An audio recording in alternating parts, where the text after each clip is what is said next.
The African sun wakes before the child does, but the rooster's crow is the alarm clock. The child knows the sound well. It means a new day has begun. He sleeps on a mat, roll out on the floor. He wakes slowly, rubbing sleep from his eyes. He is alone. His parents have already left for the fields.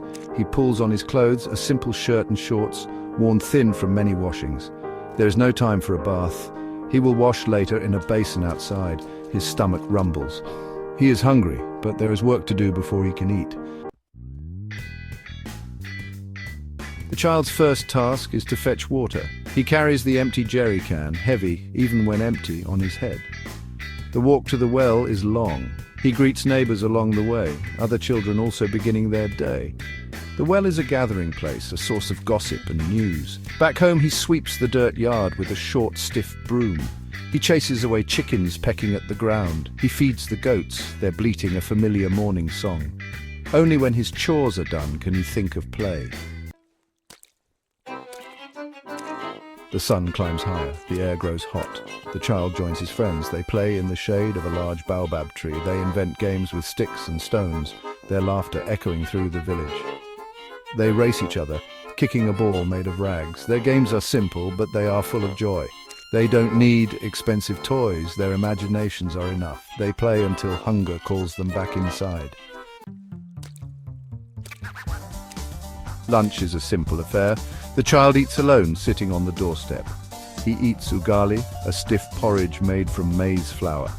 He dips it into a small bowl of vegetable stew flavored with spices. He eats slowly, savoring each bite. The food is not much, but it is enough to fill his belly. He drinks water from a gourd, the cool liquid soothing his throat. He is content. The hottest part of the day is for resting. The child sits in the shade of the house, a tattered book in his hand. He reads slowly, sounding out the words. Education is precious. He knows it is his key to a better future. He practices his writing, carefully forming letters on a slate. He dreams of becoming a teacher, sharing his knowledge with other children. As the sun begins its descent, the child knows his parents will soon return from the fields. He wants to have everything ready for their arrival. He sweeps the yard again, erasing the day's footprints. He washes the dishes, his small hands working quickly. He fetches more water from the well, filling the large clay pot they use for drinking. He gathers firewood, carefully stacking the logs. He is tired, but he doesn't complain. He is proud to help his family. Finally, he hears his parents' voices in the distance. He runs to greet them, a wide smile on his face. They are tired, their clothes dusty from the fields, but they are happy to see him. They ask about his day, listening patiently as he tells them about his games and his studies. As darkness falls, they gather around a small fire. The flickering flames cast dancing shadows on the walls. His father tells stories of his own childhood, tales of animals and adventure. The child listens, his imagination soaring. Dinner is a simple meal shared with love. They eat ugali and stew, the same food the child had for lunch. But this time it tastes even better.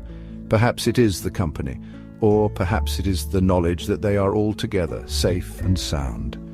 They eat in comfortable silence, the only sound the crackling fire and the chirping of crickets outside. Soon it is time for bed. The child unrolls his mat, spreading it out on the floor. He lies down, his body weary but his heart full. He closes his eyes, listening to the soft murmurs of his parents talking in low voices. He drifts off to sleep, dreaming of tomorrow. Tomorrow will be another day, filled with chores and games, lessons and laughter.